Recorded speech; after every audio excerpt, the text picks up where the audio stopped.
Hi there. Thank you for choosing to be here tonight.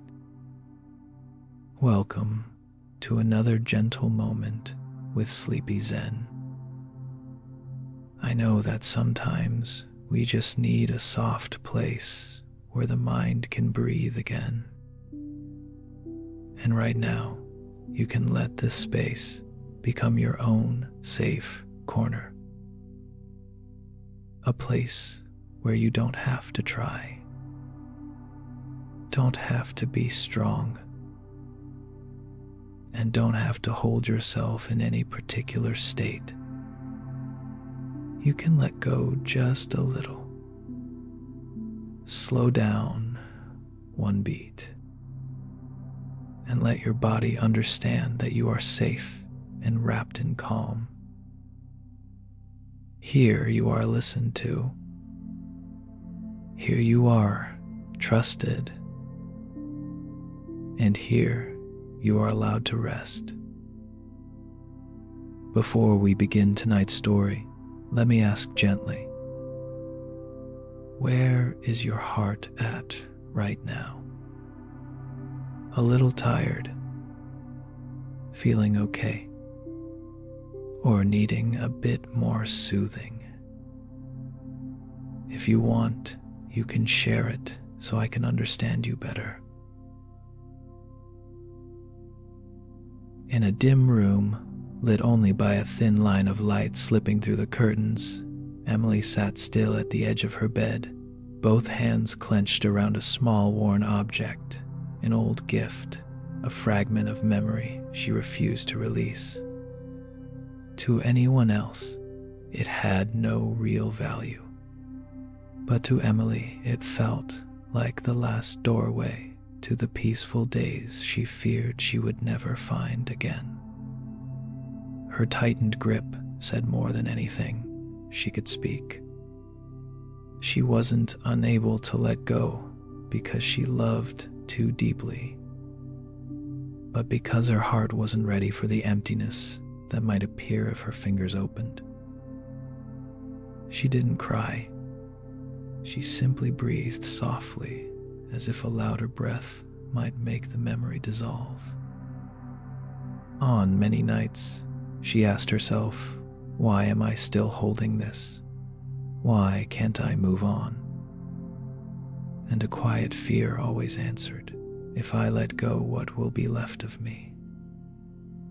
The question had no sound, yet it rested on her chest with a weight she could not name. The kind that appears when you stand at the edge of something you know is over, but your heart insists on keeping it alive just a little longer. People often told her that letting go was an act of strength, but to her letting go felt like stepping out of an old house on a winter night. You don't know what waits outside. You only know that inside, even cramped, painful, familiar, you at least understand its shape. Humans fear the unfamiliar more than familiar pain. So not being able to let go wasn't a failure. It was her heart's natural reaction to something it didn't yet understand. Emily wasn't only holding an object. She was holding a story she once believed all the should-have-beens, all the words left unsaid, all the moments she thought would last. She held the sense of safety that person once gave her and the fear that she might never feel that again. Holding for her was protection, the last way to keep herself from collapsing too fast. But deep down, Emily knew she could not hold this way forever. Her hand ached. Her heart grew tired. The memory she protected was no longer the memory itself, only the shadow of what she feared losing. And when she finally looked at the small object in her hand, she understood a quiet truth that warmed her chest. She wasn't unable to let go because the love was too big. She couldn't let go because her fear had never been soothed. She didn't know how many nights she had sat like this, in a familiar room that felt strangely foreign, like a place she only visited but no longer lived in. Sometimes the quiet was so deep that she could hear her own heartbeat louder than anything outside. And every beat reminded her that her heart was still here, still trying, still hurting in its own way. And because it was still hurting, her hand stayed closed. In the faint light on the floor, Emily turned the small object slowly, not to see it clearly, but because she feared forgetting it. If she put it down, would the memory go with it? If she woke one day, unable to recall every detail, would she lose something again? Not the person, but the version of herself who once loved, hoped, and believed. That thought shook her more than heartbreak itself. She had heard all the advice you need to let go. Don't think about it. Time will heal you. But no one explained why the heart refuses to do what everyone says is right. No one explained why letting go feels like being torn away from yourself. No one said, letting go can feel so frightening. The body reacts as though it is losing part of its home. That fear had never been named, but it lived behind every tightened fist, every held breath. Until one night, Emily realized something small, but something that changed the shape of her pain. She wasn't keeping the memory because she feared forgetting the other person. She kept it because she feared she might never feel safe again if she let go. The object wasn't just a piece of her past, it was the last emotional anchor she believed still held her steady. And when she understood that, a quiet breath escaped her chest, almost like her heart whispered its, "Okay, I understand now." Understanding was the first soft step. No change required, no sudden letting go, just understanding. She tilted her head and looked at the object for a long moment. For the first time in months, she didn't grip it tighter. Her hand didn't open, but it didn't close further either. It simply stayed, like her heart finally standing still in front of its true fear. Not the fear of losing someone, but the fear that if she let go, she would fall into an empty space with no one to catch her. But in that moment, she sensed something she had never noticed. Maybe that space wasn't her enemy.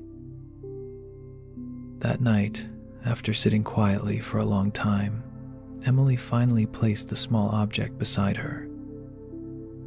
It wasn't a dramatic act. It wasn't a declaration that she was healed.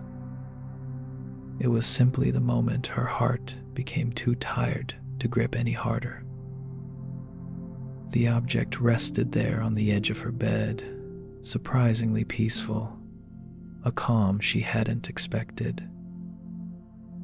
For months, she believed letting go would make everything collapse. The room, her breath, her sense of self. But when she set it down, everything remained. The room stayed. Her breath stayed. Her heart kept beating, softer, trembling, but beating. Nothing shattered. Only a thin, delicate quiet appeared, fragile but real. Emily hugged her knees to her chest. With nothing left to hold, she felt the rawness of herself more clearly than ever. But strangely, the rawness wasn't as terrifying as she imagined. It felt like shedding a too tight coat, cold at first, but then easier to breathe. Her hands warm not from anything outside, but from the simple act of releasing her own tension. A gentle thought crossed her mind. Maybe letting go isn't losing. Maybe it is simply stopping the effort of holding something that no longer holds you. The thought didn't heal her instantly, but it planted a soft kind of hope, the kind that doesn't demand, doesn't rush. Maybe what she longed for wasn't inside the object or the person she once loved. Maybe it was inside this moment, the courage to stand alone for just one breath. When she placed a hand on her chest, she realized her greatest fear wasn't losing someone else. It was not knowing if her heart could carry itself. And to her surprise, she understood the heart doesn't need to be carried by someone else. It rises on its own when we stop forcing it to be stronger than it is. She looked at the object resting quietly beside her. It no longer felt heavy. It was just an item, a chapter, no longer the only raft keeping her afloat. She didn't push it away. She didn't tuck it back into her hand. She simply left it where it belonged, not in her grip, but in the past. And in a soft breath, Emily understood something she had never been able to say before. Letting go doesn't begin with opening the hand. Letting go begins when the heart is soothed enough to no longer fear the moment the hand finally opens.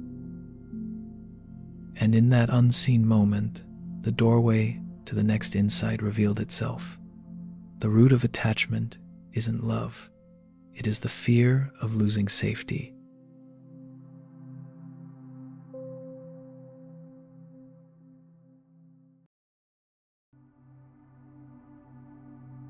When Emily set the small object down and realized her heart didn't shatter the way she once feared, an important doorway began to open.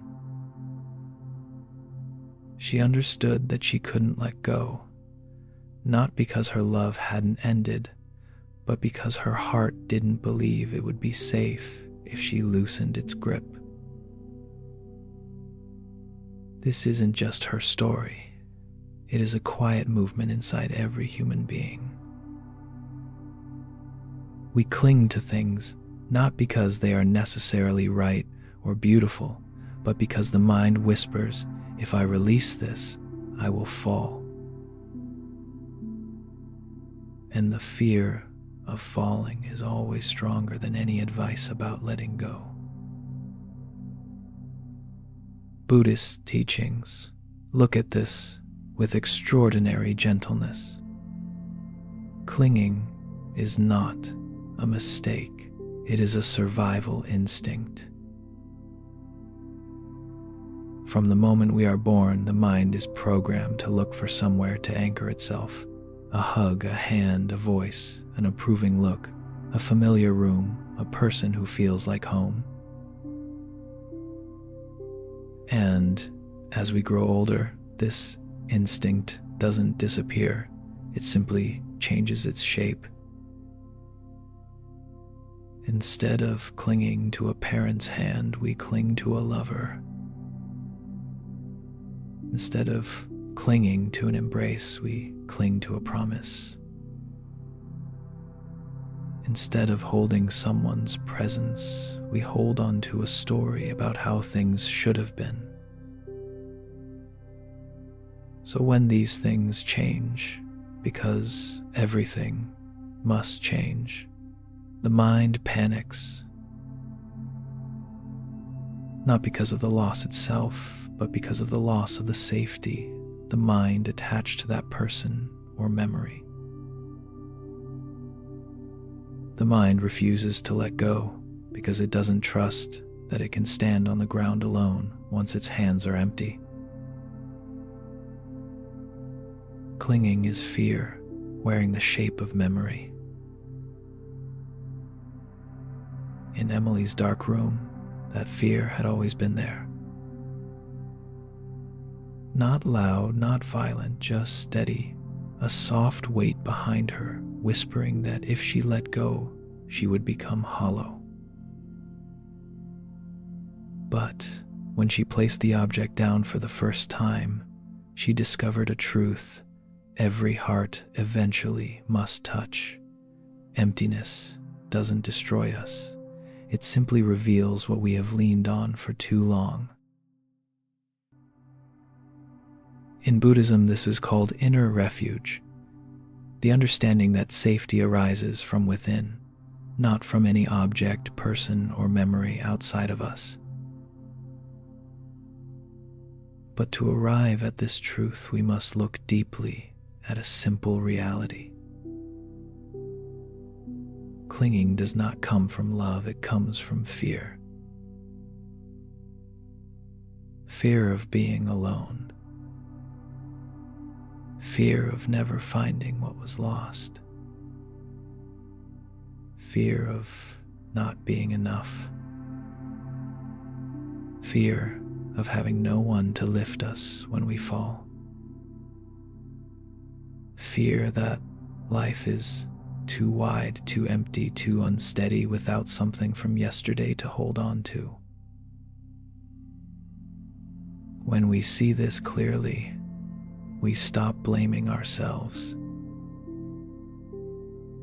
We stop saying, I am weak, I am failing, why can't I just let go? Letting go is not an act of willpower.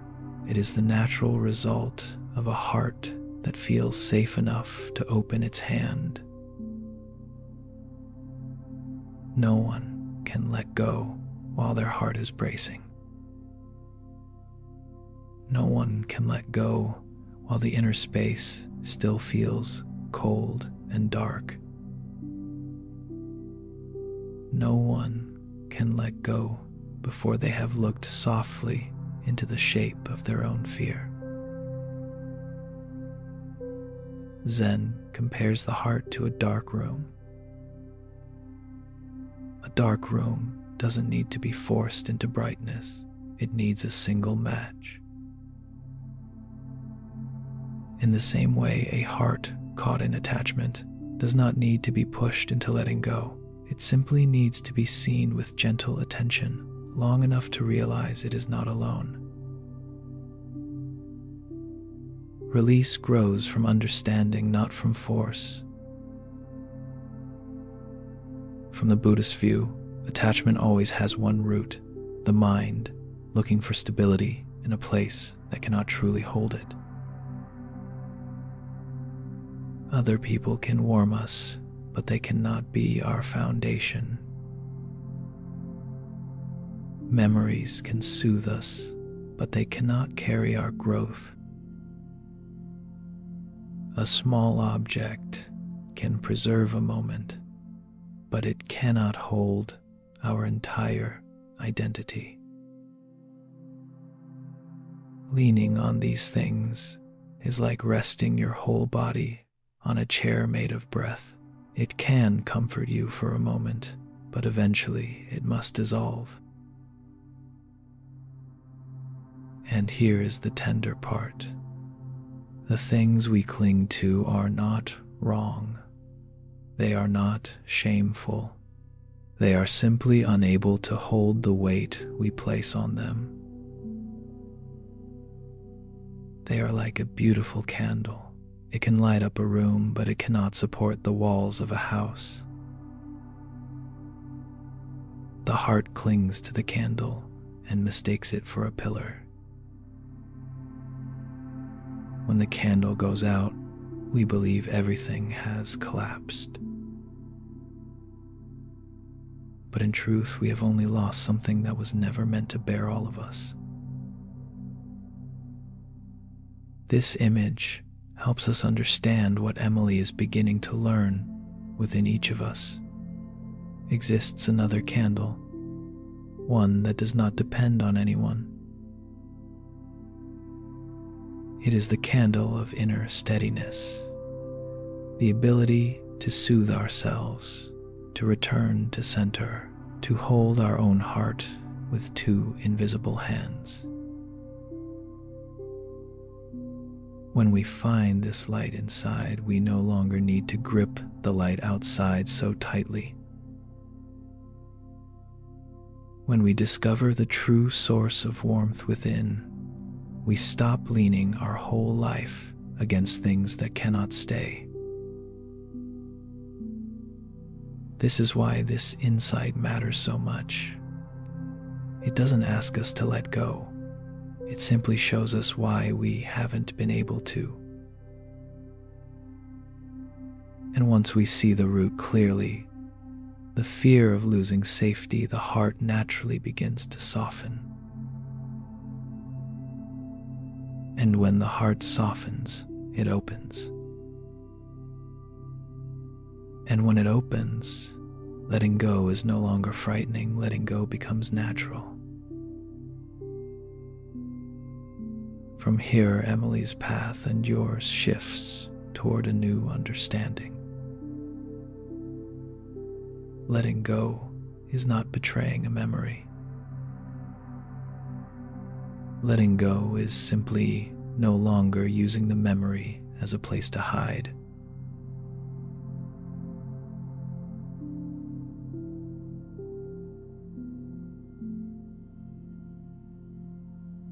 The afternoon rain at the monastery fell in long, delicate drops, sounding almost like the sky was breathing.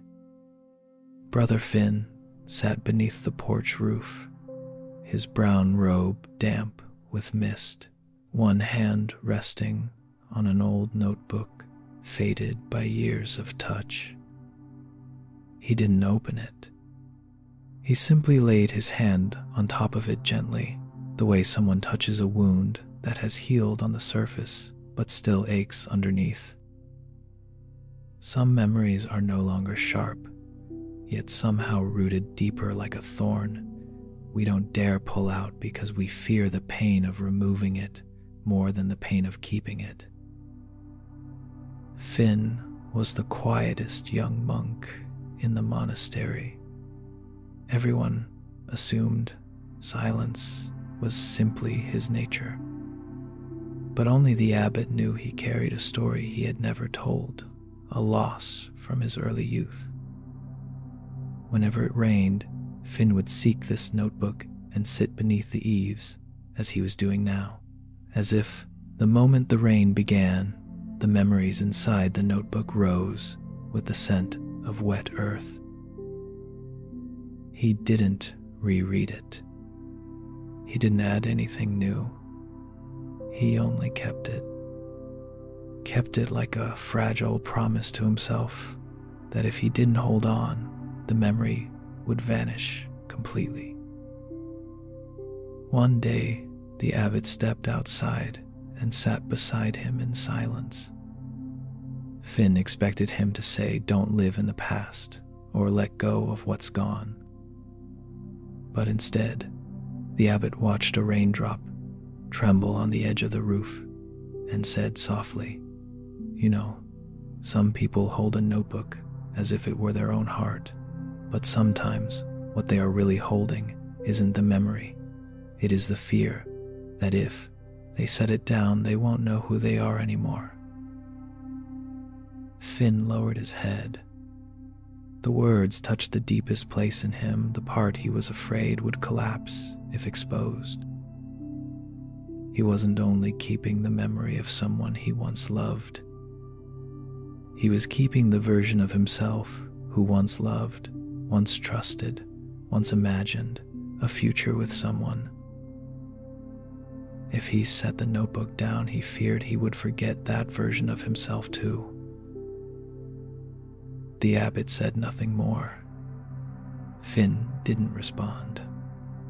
But in their shared silence, he felt the ache of holding something both warm and wounding, like keeping a rose stem still filled with thorns. The softness makes you stay, the thorns make you bleed. He wanted to let go, but feared that doing so would betray the most beautiful part of his past. So he sat there, letting the rain fall around him, letting the notebook rest between his hands, not opened, not put away, simply held because he didn't know any other way to stay close to what had been lost. The rain stretched long into the late afternoon, its steady rhythm softening time the way cloth softens as it absorbs water. Finn placed the notebook on his lap and traced the creases along the cover, each one holding a breath of memory. He didn't try to open it nor force himself to close it for good. He just touched it and allowed the memories to rise, light as raindrops, but strong enough to make his heart tremble. Finn had once believed that enough time would erase everything. But some things don't fade. They simply sink like a small stone settling at the bottom of a lake. Not heavy enough to break the water, but enough to keep it from ever being fully clear. Sometimes he felt calm, but a single rainstorm, a passing scent, and that small stone stirred again. When the abbot returned, he carried 2 cups of hot tea. He placed one before Finn and asked gently, "How long have you kept this notebook?" Finn looked at the worn cover as if it held the answer. "Since I was 19, he said. The abbot nodded without judgment. "And why are you sitting with it today?" Finn hesitated, then finally said the thing he had never said aloud. "I am afraid if I don't hold on, he'll forget, and if I forget, I don't know who he'll be." The abbot wasn't surprised. "So you believe this memory is what keeps you whole?" Finn stayed silent. The abbot continued, "You think you hold the notebook to remember, but truly, you hold it because the empty space feels too wide if you open your hand. But have you noticed every time you grip it tightly, it hurts you? Not because the memory is wrong, but because of the way you hold it." Finn looked at his hands. There were tiny scratches Head never noticed. He had held the notebook with all his strength, believing it was the last remaining piece of his old self. He thought he was loyal to his past, but in truth, he was loyal to his fear. Fear of forgetting, fear of emptiness, fear of losing identity, fear that letting go would leave him directionless. The abbot blew gently across his tea, his voice merging with the sound of rain. "You don't have to abandon the memory. You simply don't have to hurt yourself to keep it." He placed one gentle hand on the notebook. Memories don't disappear. When you open your hand, they only stop scratching you. The words fell on Finn like warm water on cold skin, not removing his sadness, but reshaping it into something softer. He understood. Then, what he feared wasn't the memory fading, but losing the sense of self tied to it. Yet the abbot's words suggested a different path. And as the rain eased into a quiet drizzle, Finn felt something he had never imagined possible. Perhaps letting go doesn't mean forgetting. Perhaps it simply means stopping the hurt that comes from remembering. When the rain finally stopped, small puddles remained on the ground beneath the porch, reflecting a sky that was slowly opening. Brother Finn looked down at the old notebook resting quietly on his lap. The cover had picked up a few new drops of rain, like tiny beads of memory falling from a part of his heart. He no longer felt the need to grip so tightly. He lifted his hand and touched the edge of the notebook for the first time, not to hold it in place, but simply to feel it.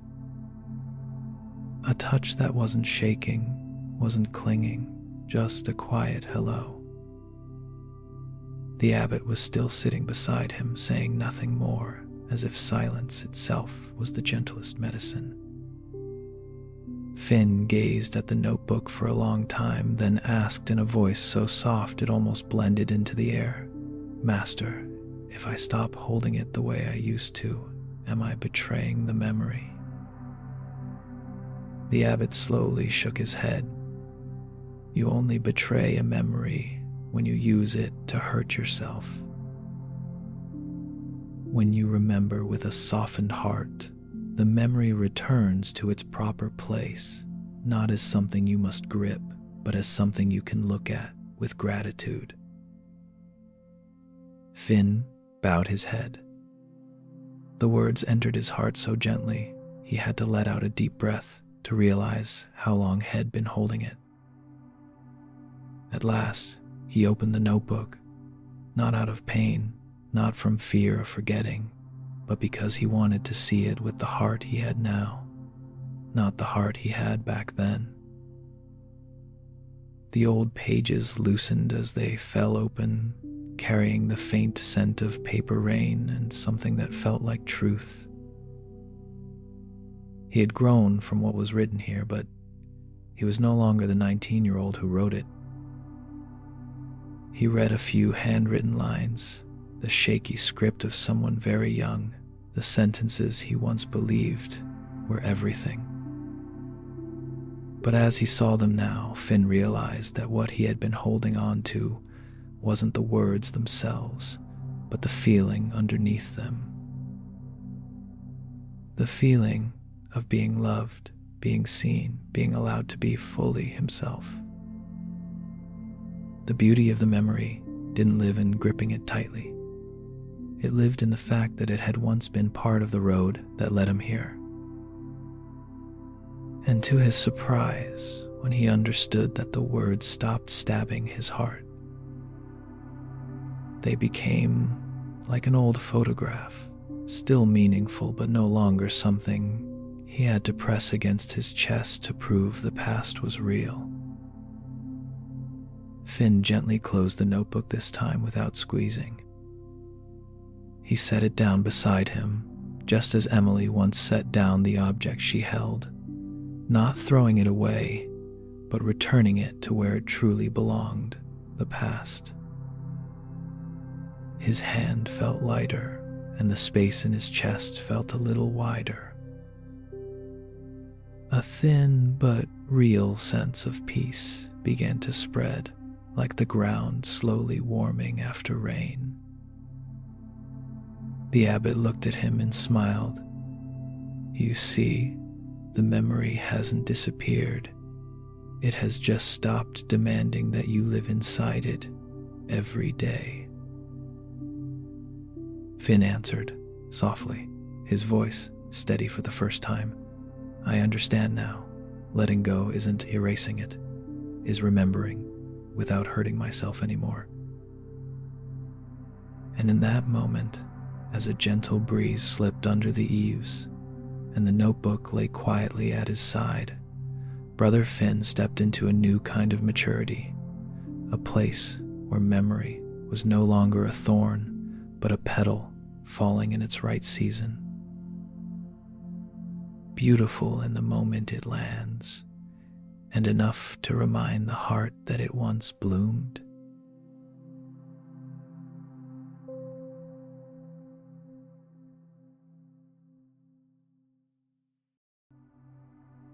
There is a quiet phenomenon in nature that we often forget to notice. An iceberg doesn't melt because someone wants it to melt. It doesn't melt because it is pulled, pushed, or angrily commanded to change. It melts only when the water around it becomes warm enough. And the miracle is this: the melting begins inside the ice long before its surface shows any sign of change. A silent, tender, almost invisible process, yet far more powerful than any form of force. Human beings are the same. We don't let go simply because someone tells us to. We don't transform because we blame ourselves or push ourselves to be strong. We only let go when the heart feels warm enough not to fear softening anymore. Like an iceberg, each of us carries an inner tension, old fears, unprocessed memories, wounds we've covered with layers of emotional frost. When someone says, "Just let it go," we hear it the way ice hears the wind sweeping across its surface, a sound that never reaches the coldness underneath. It is not stubbornness. It is simply that we have not softened yet. Morning dew resting on flower petals tells the same gentle truth. Before the sun rises, the dew does not disappear. But once the light grows warm enough, it vanishes on its own. No one needs to wipe it away. No one needs to command it to go. No effort required.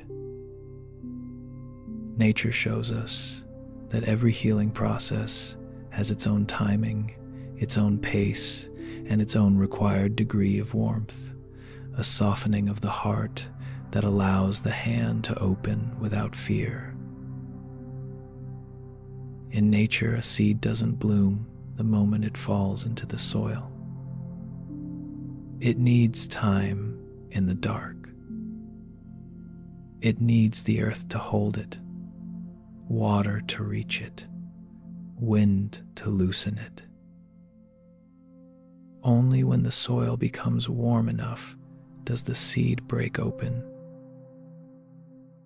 Humans do not bloom after a single piece of advice either. We bloom when our hearts are touched by kindness from others or from ourselves, long enough for the internal ice to crack just a little. Letting go is much like melting. We don't have to force it. We simply create the conditions for it to happen. A gentle word spoken to ourselves. A deep breath taken without judgment. A moment of admitting our fear without shame. A day when we set a memory down without demanding ourselves to forget it. All of these small gestures are the warmth the heart needs. And when the heart becomes warm enough, what once felt impossible, releasing an old hurt, loosening our hold on someone who is gone, opening our hands around a story we've carried too long, happens naturally. Not dramatically,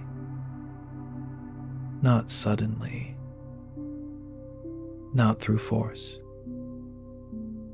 It happens the way ice softens, melts, and becomes water again, returning to its original nature.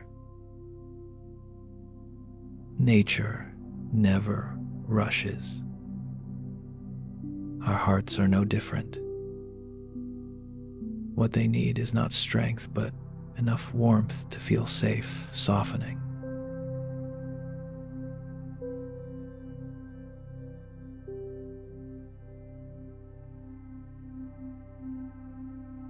In a small village at the edge of a forest, there lived an old carpenter named Jonas.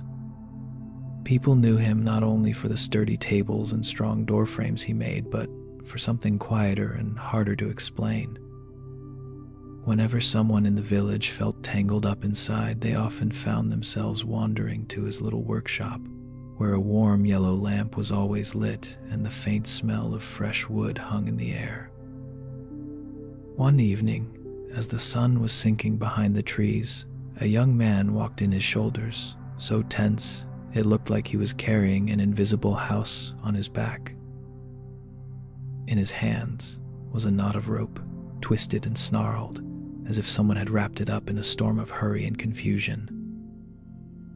"I want to ask you a favor," the young man said, placing the bundle on the workbench.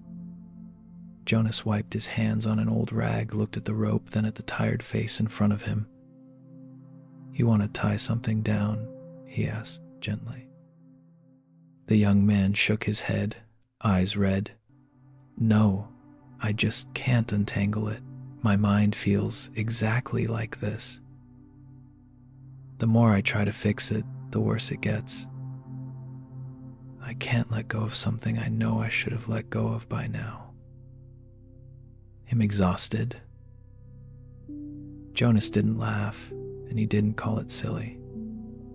He pulled up a chair and sat beside the rope. "You know," he said, "some things in the heart are just like this. If you pull too hard, the knot only tightens. Not because the rope is cruel, but because of how we pull." He lifted the bundle into his hands and studied it the way he would study a rare piece of wood. The strands were wrapped around each other in every direction, big knots and small ones, like years, woven together with no pattern the young man could recognize. "Why did you bring it here?" Jonas asked.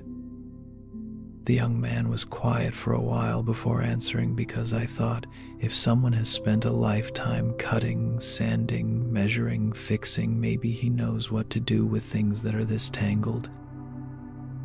All I know how to do is pull hard."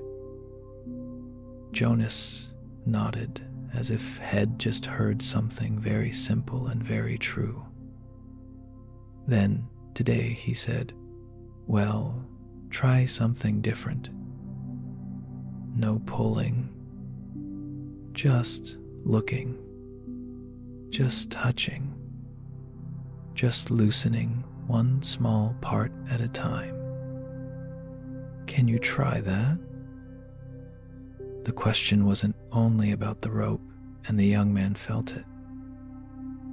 It was also about the thing he had been carrying in his chest, a relationship that had ended but that he still tied tightly to his heart, a worn-out memory that still stretched him thin every time he touched it.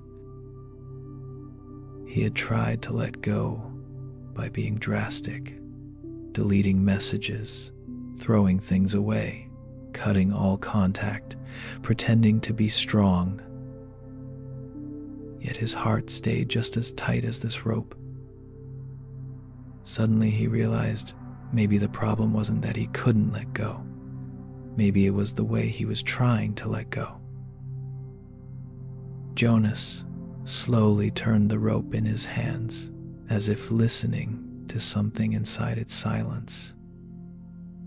The young man watched every small movement, and for the first time in months, he noticed his own breathing slowing down. Not because the pain had vanished, but because Jonas' pace left no room for hurry. The old man didn't hunt for the biggest knot. He didn't rush to solve everything at once.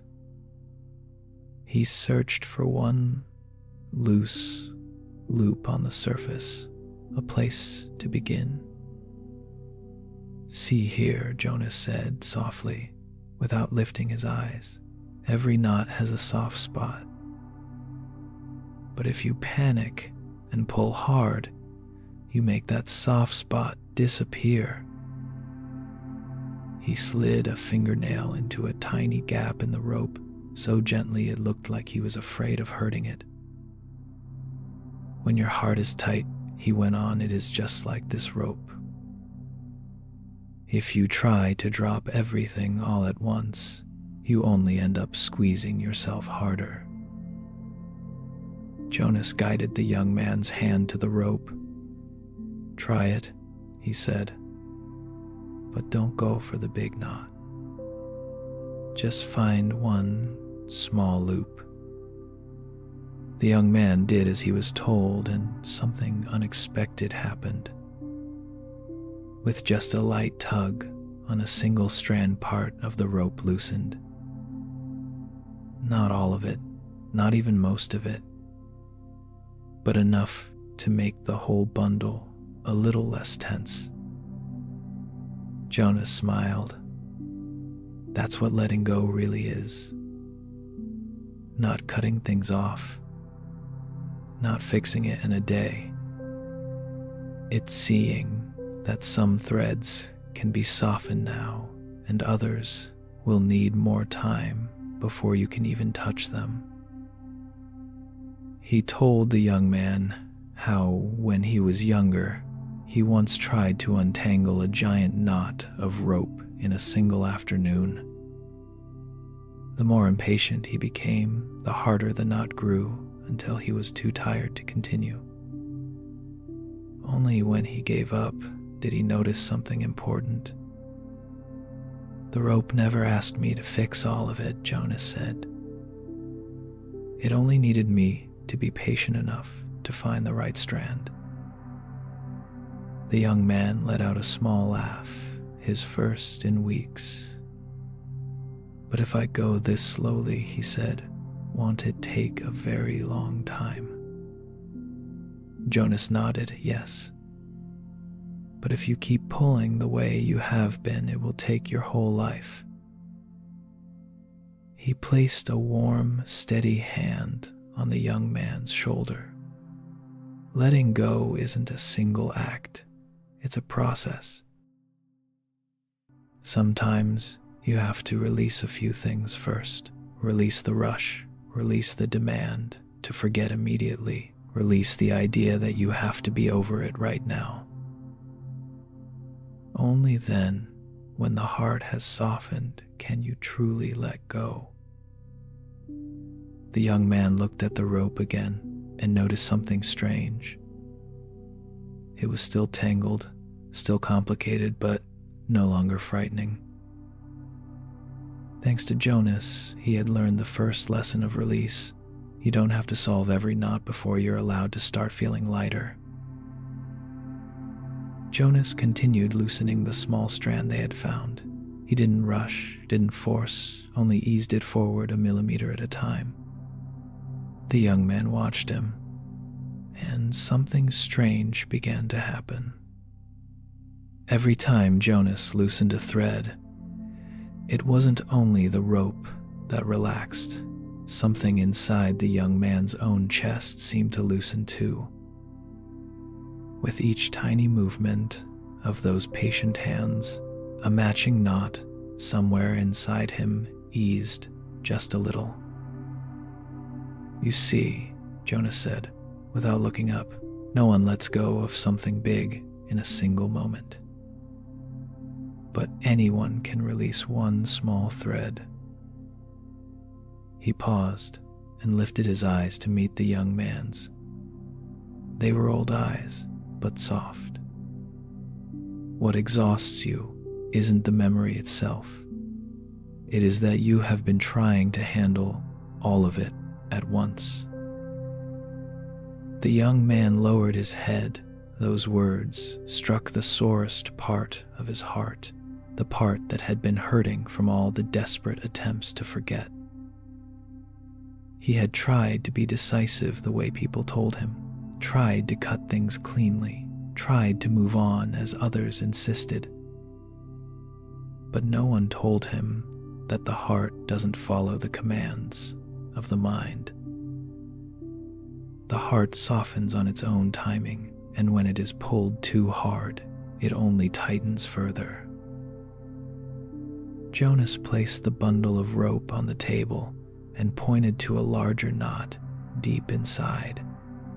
"This one won't move today," he said calmly.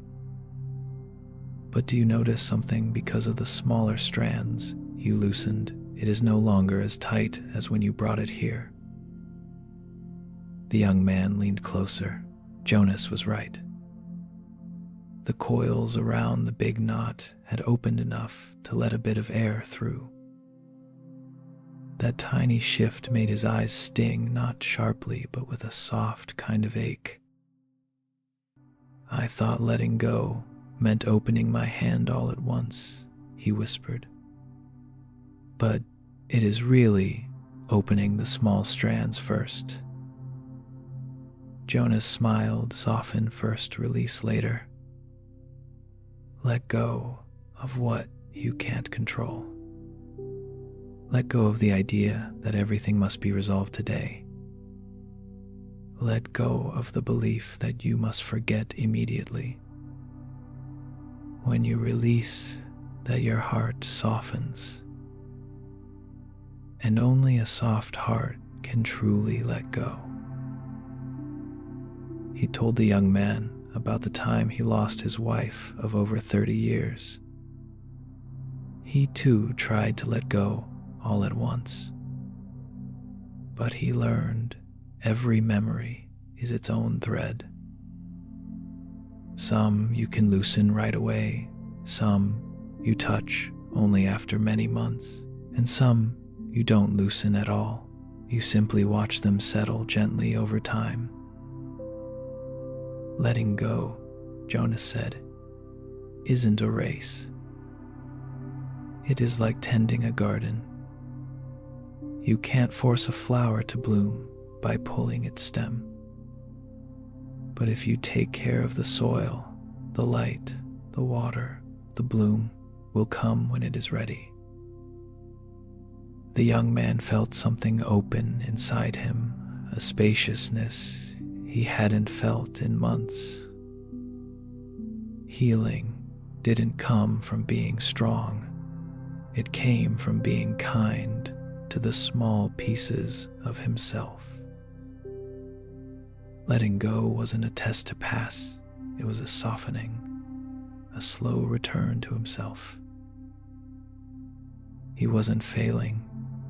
He had simply been trying to pull the whole knot instead of touching the first thread. When Jonas placed the bundle back into his hands, it felt lighter. Not because the knots were gone, but because, for the first time, he understood. To release something big, you only need to start with the smallest thread your heart can touch today. As the sun dipped behind the hill, Jonas rested a hand on the young man's shoulder and said quietly, "You see, the rope is still tangled, but it no longer chokes. That is letting go." The young man looked down at the rope, still messy, still complicated, but no longer frightening. It felt like an unfinished story, not a sentence he had to carry. "Do you know the most important part?" Jonas asked. "Not that you untangled everything, but that today you loosened what you could." The young man didn't answer. He simply breathed a full, easy breath and realized that the tightness in his chest had eased.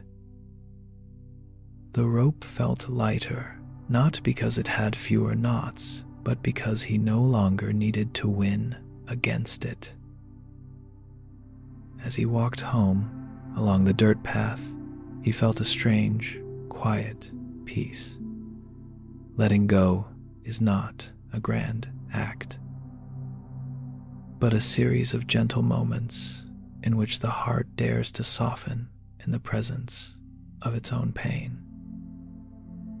And sometimes that alone is enough to begin a new life.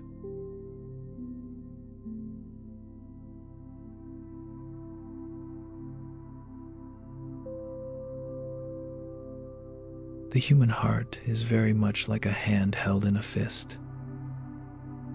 When it is afraid, it tightens. When it is hurting, it curls inward.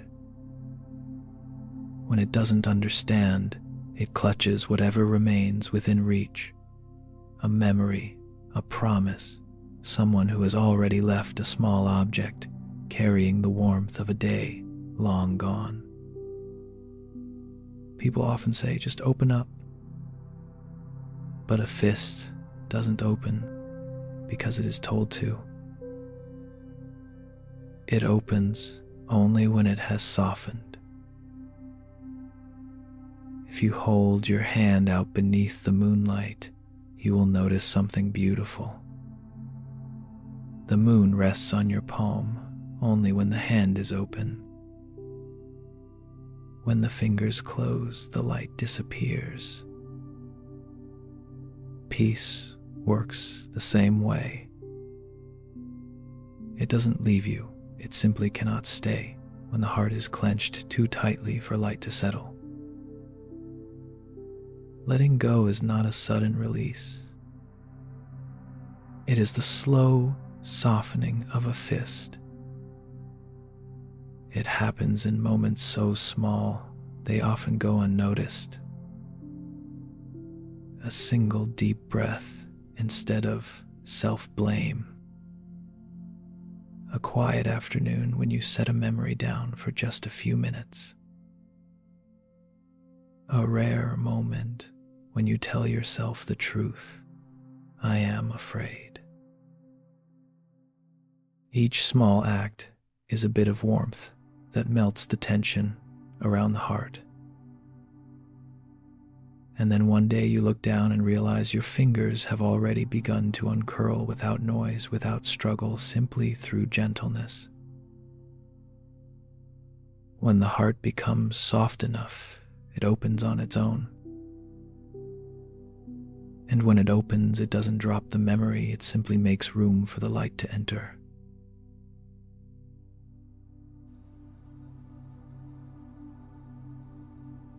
Let your breath slow down. Like wind slipping through tall trees. Let your forehead loosen. Your eyes quiet. Your jaw unhook and soften. Down your shoulders. Let them fall like leaves settling on warm earth. Arms, wrists, fingers, all easing into stillness. Chest, belly, hips, opening the way a forest opens to evening. Thighs, knees, feet, softening into the ground beneath you. Now imagine a soft forest glow, the kind that appears just before night fully arrives. It drifts toward you, warm, steady, kind, and settles over your body like a blanket woven from quiet air. Let that glow touch anything inside you that still shakes, not to erase it, but to calm it, to help it rest on the forest floor of your breath.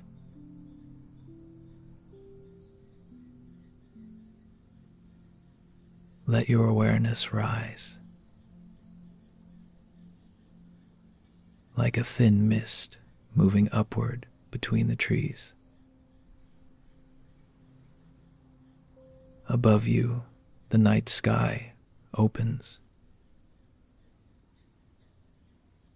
Stars scattered like seeds of light.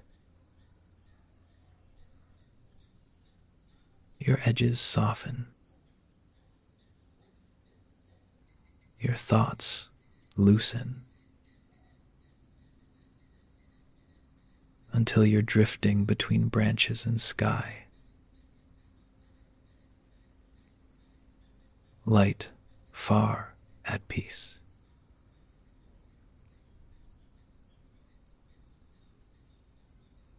Thank you for ending your day here. With softness, with breath, with quiet. Let sleep arrive like night settling over the forest. Gentle, steady, calm. And if you want more nights of this gentle peace, you can follow the Sleepy Zen channel. So our paths meet again in this quiet space. Sleep well. Sleep well.